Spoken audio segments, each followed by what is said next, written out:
在讲今天的主题之前，先让大家看一下，我现在都会把现在要提的东西呢，先放在前面来讲，然后中间停一段，再把后面的东西再陈述说这个不管结果或事实或什么等等的哦，这样大家可能收看的时间会不会长一点？因为我最近有观察到一些现象哈，今天讲的主题很简单，其实就是要提到，还是先讲一些比较软性的东西，因为前几天讲的东西是比较深一点哈，比较那个东西真的要爱好者才会看哈。但是，请各位先不要把镜头先关掉哈。我胡子长很快，所以一下子过年前才刚剃的，一下就长了这样子。然后我现在一个人住，也比较不会去整理这些服装仪容哈，请包涵哦。我拿到4个样本，你说啊不是一瓶吗？对，它不是一瓶，因为什么？因为这个都只是烈酒而已。什么烈酒呢？里面有烧酎，也有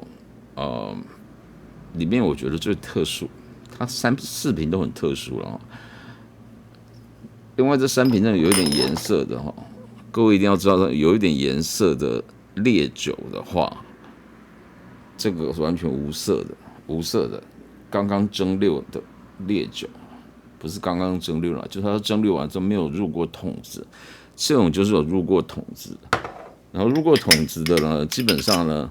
颜色就会不太一样，那就随着它入哪一种桶啊。所以各位所看到了，这个是最原始的模样，就是说他把它蒸馏的东西呢丢到了桶子里面去陈年几年。这些以颜色这么浅来讲，这些绝对不是陈年很久的这个蒸馏酒。他们一定是大概顶多1年或多久，2年、3年可能不到吧。所以它吃到那个桶子的颜色其实没有很深。好，各位可以注意看，我今天灯光因为调的是比较颜色，大灯调的是比较黄白色哦，所以可能看不太清楚。不过没有关系，因为这个反正。我只是跟各位讲说，像这种烈酒，我当然不会去跟他拿一大瓶的那个样本啊，因为没有必要。我不想吃定酒商哦，这个东西你真的我事后我觉得说，如果觉得好喝，我一大瓶，那我自己还是会再买嘛。如果不好喝，留着干嘛呢？对不对？所以我也是跟他们讲，尽量给我小瓶就可以了。但是清酒或者是葡萄酒绝对不是这种型，一定是要一个整瓶的烈酒、橄榄油，或者是我以前甚至包含酱油什么那些东西的话，我真的试喝过很多东西哦。感谢厂商们对我的信赖，他们其实把我也是当成是一个帮他们把关。因为有些可能是酒造寄过来的，他就先拿给我，让我喝喝看，感觉怎么样？可以，他们才会进。所以当时我们不是这个频道，而是我自己的成立的这个一个小组织呢，其实里面大部分都是中高阶的经理人，还有老板等等的，他们蛮相信我的，因为我会写很多东西，然后最主要是我会去试喝这些东西，会拿到一些一手的东西，然后到这个当然就是20几年来建立的人脉嘛。那小小的抱怨一下，因为我这阵子有点想说，是不是专门在弄 whisky， 或者是弄日本的 whisky， 或是弄原来的清酒，一些比较。不要讲特殊品相，就是说我觉得适合搭餐吃饭，然后他又是拿了出去的那种酒了。可是这个东西就需要我需要有人帮忙，甚至设立一个公司，就是一个小的企业社交，至少它有一个公司，如果能够开发票或什么的，对这些老板或者是什么比较好报账。结果我跟一个银行提出一个这样的需求呢，银行不贷款给我，因为他觉得这个不是一个什么正当职业。也就是说，今天如果我是我对任何职业没有什么不尊敬的，我是说，如果我是比如说市公所这个每天在那边清垃圾的这些辛苦的人员呢，他们比我拿到贷款都还要更简单。那你说为什么一定要贷款？没有人做生意是用自己的钱在弄的了。那你说，那贷款万一失败也是要赔，对，没有错。但是你如果自己本身年纪够大，你就知道我在谈的是什么东西哦。唉，这让我觉得说，有时候也是有心无力啊，就觉得说，你到底要把它弄成什么样的东西出来？你自己这样一个人这样搞，我觉得不是一个办法。哦，之前至少还有我女朋友啊，或者是我有跟一些在台北的时候有一些厂商在合作，所以那时候就人力比较充足。你现在搬到这个乡下来，如果真的想弄同样的东西的话，要怎么做？这银行他们放贷的，他会觉得可能也不太了解我在讲什么东西。即便给他看网站，或者是说我现在新弄的这个 YouTube 这样的频道呢，他们也会觉得这个东西是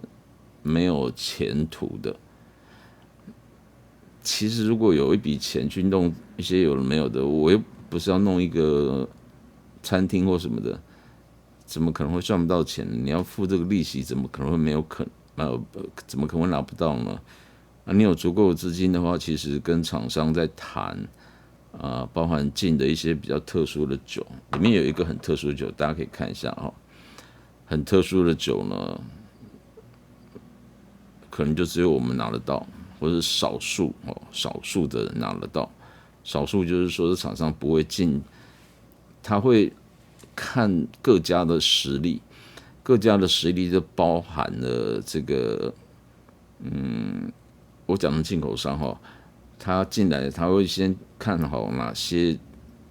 管道他可以销售的。你不要以为餐厅他们就可以卖得很好，真的。那你说卖到酒店啊，我讲酒店是那个中山北路那种酒店啊什么的，餐厅的话，他要养业务要跑得半死，然后是不是真能够有这么大的量也很难讲。其实对进口商来讲，他们还会担心一件事情，就是如果真的量很大的话，这个因为是品牌上面都会有印的，到时候正式进来的东西就会有印他们的品牌啊，就是这个酒商的品牌啊。然后我讲的不是进口商，我讲的是这个酒厂的品牌什么的。我以前就遇到过这种小的葡萄酒的进口商，他们从意大利进来了很好的巴罗罗，然后第一批就是先拿给我，然后我们这个团体我喝，我觉得不错，然后那时候价格还不贵，我记得一瓶好像巴罗罗好像2000出头吧，很便宜，而且好喝，那瓶酒很好喝，即使放到现在应该都很好喝。我记得我应该好像还有留一瓶在酒商的，就是我在外面租的酒柜的仓库里面。但是第二年我在找他们拿的时候呢，就没有了。为什么没有？因为他们把这个厂牌、这个 IP 建立了之后呢，马上就有台湾积极的有钱人的厂商呢，跑去意大利去跟他们谈。那在商言商呢，这个国外的这个酒厂也有给台湾原来的小进口商一个机会，就是让他们去，就是大家互相谈判，就是说你能够增加拿酒的这个瓶数吗？然后不然的话，有人想要跟你们就是要抢，他说几瓶那增加出来的量他根本就吃不完。他问我能不能吃，我也没有办法，因为我那时候是我母亲生病的时候，所以我弄那个其实一直都只是一个是讲好玩也不对，但是就不是一个很震惊在说所要扩大规模或什么的，所以我以前没有成立什么公司，单纯就是这样服务，因为那量都没有到很大啦，相对来讲，相对于这种厂商一个厂商铺几个业务什么的，我曾经遇到过一个在台面上很大的一个进口公司的老板哈，在因为我跟他很熟，有一次我去找他的时候，他那时候喝酒不开车，开车不喝酒哦。但是他那时候就是还没有，我不晓得是没有助理，还是那助理就是已经先下班了或什么的，他还要去应酬啊。他说他还陪老板们去打高尔夫球啊，晚上陪老板去吃饭啊，这样陪他就是公司的一些大老板，很多都是上市公司的老板啊。然后喝酒啊什么的，然后回来觉得很累。那时候他一个人就，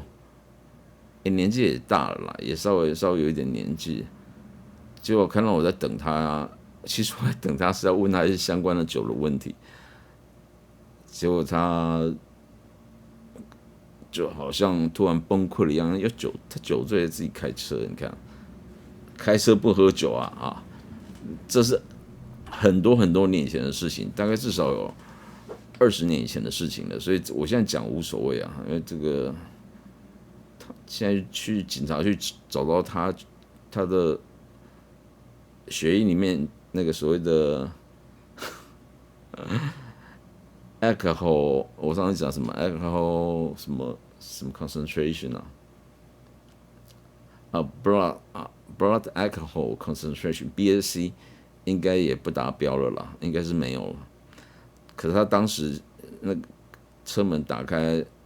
这个看到我就眼泪就掉下来了，因为我也算是好朋友，还有就掉眼泪，说他这个压力很大啊，晚上应酬他说我现在养了这些小朋友们这样业务什么的，在公司这样跑一个月，别的不要讲，就是利润别不谈，先谈这些人事成本啊，什么有的没有的成本。房租啊什么的，因为要弄得很漂亮嘛，电费、房租什么人事成本，大大小小的专家或者是小业务什么的，助理什么的，然后这个放酒、水电费啊，房租啊什么的，他说一个月大概要70几万，那时候还相对比较小哦，但是里面当然有一些人呢，要70几万，要维持外面的一个。那叫行头还是行头？就是要那个要给人家感觉你这个地方是真的是有一点水准的。他觉得压力实在很大，每天都要想说要把单子做起来或什么的。所以我的意思就是说，如果我当时要这样弄的话，第一个我根本没有时间，因为我还要带我母亲去医院嘛，照顾她什么的，跟就长照，那时候长照也没像。我们甚至一开始连那个找这个看护都不行，所以我当时和我姐非常非常的累。然后一天可能她是早班，我是晚班，有时候如果到医院治疗，我母亲要打那个针啊什么的，我通常都凌晨最快要2点多，晚一点可能3点多才有办法离开医院，凌晨。所以后来。我对很多东西就已经不是那么在乎了。比方讲，你半夜从医院这样走出来，走到停车场，一路上暗蒙蒙啊，就是那种，各位懂我的意思吗？就是那种医院是生死交汇的场合嘛，怎么走出来，然后即便到停车场，有时候很累，我还要在停车场的车子里面睡一段时间，然后再开车回家。回家之后洗完澡弄一弄，然后下午还要再弄当时所谓海恩的一些工作，然后那个就是维持工作量 for future， 然后但是呢又那个真的很繁琐啊，大大小小的事情。像我今天这个收到这个样本，这个其实我是在过年前就收到了，但是我一直没有去喝，然后。其实因为我本来跟朋友们讲说，我已经要结束海恩，我不想做了，又要写文章什么的。如果你觉得我现在讲话很烦的话呢，我的文章远比这个字数还要就不遑多让了，而且那个是要一笔就是一个一个这样写出来，而且以前很认真，就还会参考很多书。所以我说，我跟各位讲说，这样你看这样的书呢，其实它其实是四面的，而且每一个是5层高。那可能是因为角度的关系，你以为那个书是小小本，不是啊，那书有的是很厚的一本啊，然后有英文的、日文的什么的，那些我都是参考书，所以我买那个书我都不见得全部都有看完，但是我一定会翻一下，我会知道说我买这个书的目的是什么，我要找什么资料在哪里，我都可以找得到。那时候的做法是这样子。我把话题扯远了。今天我本来想讲风花雪月的，但是突然想到这个 whisky， 就让大家看一下。不能讲 whisky 啊，我刚从头到尾讲的是蒸馏酒哦。好，前提讲完了。填土之道有道理，海恩我理想中的餐酒生活。今天题目就是短一点哈，因为等一下我要试喝酒，喝一点点就好了，不然等一下晚上我怎么出去外面吃饭呢？所以一定要赶快找一个伴才可以，不然的话，我如果做了这个事情，我就不能做别的事情了。所以我要不要继续做把焦点弄在日本酒跟就是清酒，就所谓日本酒了哈，因为清酒或日本 whisky 全部都是日本酒嘛，甚至美酒等等的。然后只跟几个酒商来配合，或者是几个酒造来配合，这样就好了。这样各位可以拿到一些比较特殊的品相。为什么呢？因为一个酒造其实有很多种酒，但是它对相较来讲，台湾的进口商不见得可以卖这么多种，所以他们都会挑一些比较主力型的东西。主力型并不代表说它是一定最好喝，但是通常可能是最好卖的酒。但是有些酒是很特殊的哈，像你们有些朋友就前阵有人问我说，没有不是问我，他在 Threads 上面问我说，问说他想要找美酒，但是有些人提供什么秋雅啊，什么几年，我那时候。忍不住我就回答就跟他讲说，你可以去市面上拿人来找找看，我不保证还有，因为我们以前有经过这样子的美酒，它是用美酒就是一种利口酒，它是用我那一款是用浊酒，并不是像米酒头那种什么去弄的也不是酿造用酒去弄，是浊酒，日本的浊酒，然后配上南高梅那种，而且它是很那个梅子本身基本上大概就是压碎什么的，籽去掉什么压碎什么，稍微过滤一下而已，所以那个酒体非常非常的浓郁。各位可以想象成浊酒本身就已经天生带有甜度了，但是这题外话就是说，浊酒这种东西它是通常都是生酒，无滤过的生酒，你不要把它放太久。你只要看它酒色比较多，里面有米的那种就表示酒色多，表示它比较浓郁嘛，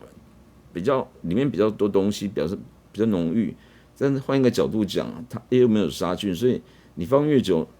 那个是等于是一个培养皿一样，就算它不会坏掉，但是里面如果还有酵母什么的话，它一定会让这个酒产生变化，所以它一定没有办法跟当时刚刚出滤网过滤下来的这种浊酒的味道相比，就是你过一天，它的味道减损1分，温度有变化，它味道就减损更多，所以那种东西就必须要早一点喝。那这种浊酒呢，本身就已经很困难了，所以运到台湾来的浊酒很少很少。如果即使运进来的也。有些人不太买嘛，然后不懂了，不知道怎么买，所以那个如果你看到浊酒，它过了很久才你去买到，那个味道也不见得很好。可是以前我们那么团体是，他厂商问我说你要不要浊酒，通常我就不适合了。为什么？因为你要等它寄过来，再弄整个时间会拉得更长。然后我就只找一些很有名的厂家，我觉得很有名，当然不会什么新增那些了。不要只把焦点放在那边而已啦，你这样就给人家感觉就是你只会穿 GUCCI 或者是 LV 那种感觉啊，稍微把眼界放远一点哦。那厂商呢，有些酒造我可能去过，或是我了解，就刚请他们联络，然后就是把他们的今年度的那个那个佐酒就直接寄到台湾来，我们就喊那个量多少量，然后我就跟我们这个团体朋友们讲大概多少量，每个人都认，到了大家赶快分一分，该喝的就喝一喝。但是我那时候也是跟大家讲，我不建议大家你要考虑到哦，因为那通常佐酒来的季节就是差不多过年的前后之前一点的，好，那你要考虑到说，如果你过年有朋友要来喝，然后什么的，大概就是过年后前后就把它喝掉了，所以也不要去想说我要收藏什么，反正明年还会再有，没有必要，你把它当做一个季节性的东西来吃就好了，来吃喝就好了。所以我们那时候每年会拿到那种佐酒，你也可以看到年度佐酒的变化，所以有多少人有这种经验，就是说对一款佐酒，一个就所谓的类似像垂直适饮那种感觉，它每一年都有变化，所以我甚至把这个意见我都回馈给这个酒造，然后我说今年的状况怎么样？那个东西跟什么都有关呢？跟酿造过程就会很有关系的，因为佐酒是它没有处理过嘛，所以你最能够表现出那个酒牢的特性。那酒牢特性跟什么有关？跟你今年的米用什么米？通常米是一样的米啦，但是它米的生长状况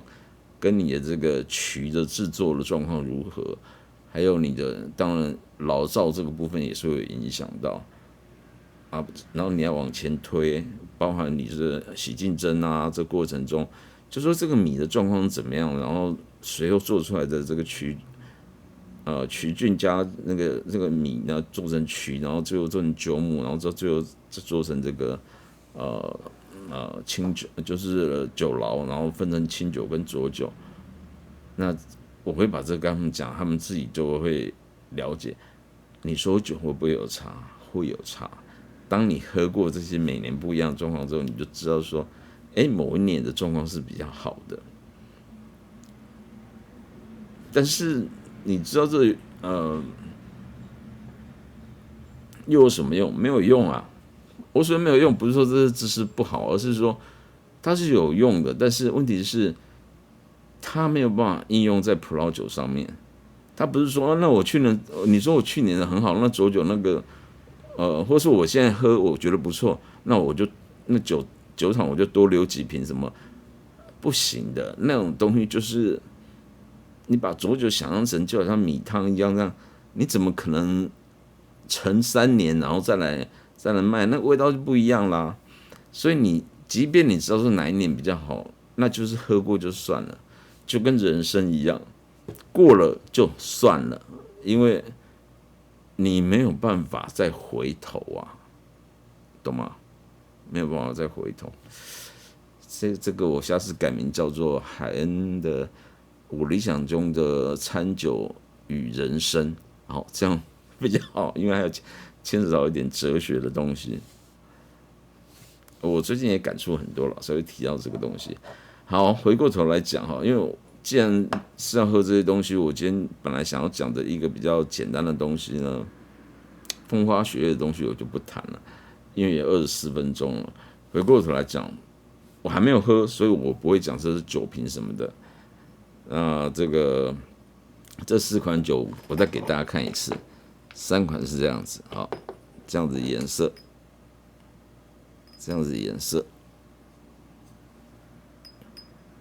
各位看到的颜色，这个比较深嘛，一路上过来，然后这3个桶子呢是，这是雪莉桶，然后第二个他写艾雷岛桶，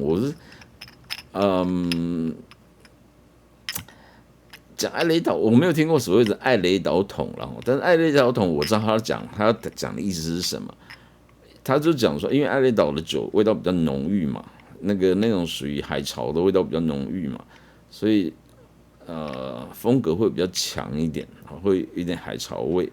那这种就是比较极端，有人很喜欢，有人不喜欢。但是我个人是蛮喜欢艾雷岛的酒。然后第三个是 bourbon 波本桶，所以理论上来讲，这个酒会波本桶呢，波本酒以后我再好好讲。但是波本酒呢，有一个很重要的定义，大家先了解，就是波本酒，波本的 whisky 哈，whisky 是谷类的酒哈，不是只有在讲大麦和小麦、大麦，不是麦芽而已。那个以 bourbon 来讲的话，它要求是95%的原料是用玉米去酿造，然后再去蒸馏的。所以 bourbon 喝起来通常都会有一点淡淡的甜味，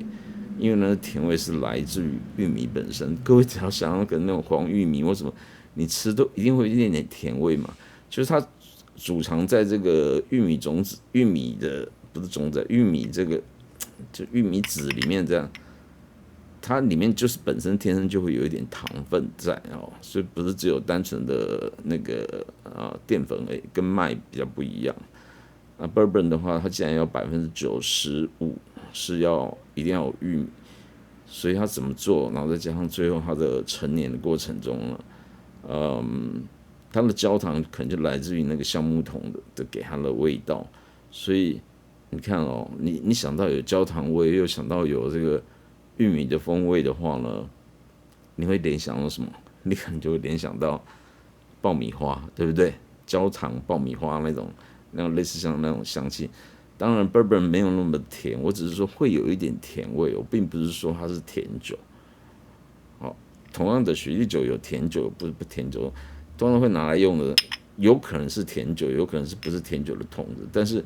即便如此呢，他们都不会给 whisky 带来。就是这种甜度的变化不会那么的明显，顶多是赋予这个桶子本身在酿酒过程中，它吃到了味道，然后再回馈给这些蒸馏酒，回馈给什么蒸馏酒？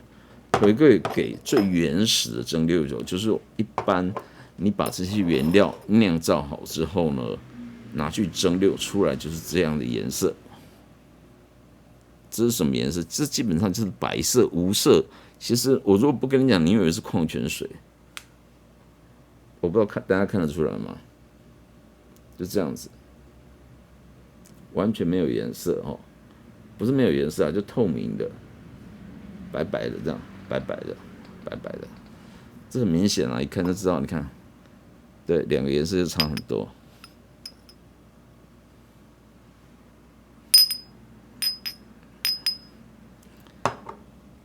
这一瓶呢，好，这一瓶是这4瓶酒呢，其实我都叫它蒸馏酒，但是它其实是不一样原料去制作的蒸馏酒。这一瓶呢是用麦芽去做的，所以是日本的麦芽 whisky， 这是威士忌哦。那你说 whisky 可是它没有颜色，为什么？因为这个酒厂特别呢。它这款酒呢，它基本上目前是据我所知是2款，一款它有去放橡木桶去陈年，所以现在还看不到，因为这个才 new maker， 就是一个新的酒，这要讲酒造嘛，就酒厂好了，日本的酒厂，然后它用麦芽去酿造的，那这个呢，它有特别做一个是单纯的。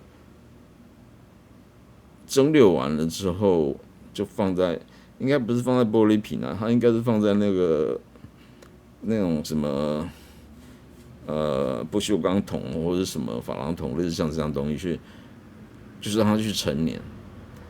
它可能要做个对比吧，但是它有拿出来卖，所以这个是没有经过桶子。那要进桶子的，因为时间还没有到，所以可能你最快也要2年、3年以后吧。3年的 whisky 搞不好人家都觉得还不够啊，可能要6年或什么的，所以现在也还拿不到哈。拿到也没有用啊，拿到他也不会卖啊，那个根本就他还没有准备好要上市，所以他先给我们的就是这个，他先给这厂商，厂商就拿给我的就是这个没有颜色的。如果你要喝 pure whisky 的话呢，没有入过桶的这个就是其中的一种。但是这原则上我应该，我一直思考我要不要回去再去做海恩的一些东西啊，因为我们那个团体我讲过有入会费啊，有什么东西，你可以看到我所有我写的东西。可是我一个人做，我觉得很累，做这个就纯粹是服务了。如果真的有弄的话，再说哦。等一下我喝喝看，这边给大家看一看哦，无色的 whisky。那另外这3款就比较有趣哦，就更有趣了哈。因为我刚刚已经讲他们桶子嘛 ，Bourbon 还有一个艾雷岛的桶子，还有一个是雪莉酒的桶子。但是他们的蒸馏酒是什么蒸馏酒呢？不是这个，不是这个，它都已经装瓶了，表示它不需要在桶子里面这么久。这些的原料是什么呢？是地瓜、玉烧酎。玉烧酎我讲过了，玉烧酎 emo 在日本的 emo 玉 emo 是指的是地瓜的意思 ，sweet potato 地瓜的意思，用地瓜去酿的酒，先透过也是有加曲米下去，就是我那张纸嘛，我之前不是有提过那个酿造酒的那个，再回去看一看我之前的影片哦。然后它最后加入的不是蒸米，而是蒸地瓜。那地瓜当然有很多种品种啊，什么黄金千贯啊，还有什么，哎呀，反正一堆名字啦，我记不起来了。那他把它酿成酒之后，再把它拿去蒸馏。通常一般的玉烧酎都是可能放在这个酒瓮里面，然后有些可能会放在杉木桶里面，但是这个它就是通常都是放在那个陶瓮里面比较多，因为基本上它就是要用地瓜那个香气或什么的嘛，你放在橡木桶那个是属于西方的做法嘛。但是它这个酒就是我也不是只有这一家啦，就是我之前就喝过其他家类似的做法，他们就是把它蒸馏完之后呢，分别类似像在做这个 whisky 一样，就是把它放在像现在给各位可以看到这个艾雷岛啊，或者是这个雪莉啊，或者是它雪莉没有写，雪莉酒的范围很多哦，但是没关系，它这样写我就这样喝，我不想先知道太多知识，还有波本桶啊什么的。但是你可以想象一下，这个玉烧酎本身就一定会有一些地瓜的香气，然后放在这种桶子里面去陈年之后，我不晓得陈多久哦。现在我在喝之前就像这样完全空白，我不喜欢知道任何的资讯，这样你心中才不会有一些太多的杂想杂讯，就很单纯的试喝就好了。等一下我就要来试喝4瓶给大家看一看。那这一段节目大概就是这样吧。我们要推销酒，我只是跟各位讲说我之前早期的工作的一些流程哈。因为这影片其实也老外也都会看得到，所以Let's all 这个有 whisky 有烧酎烧酒它就不是单纯的这个酿造酒。工作是如此。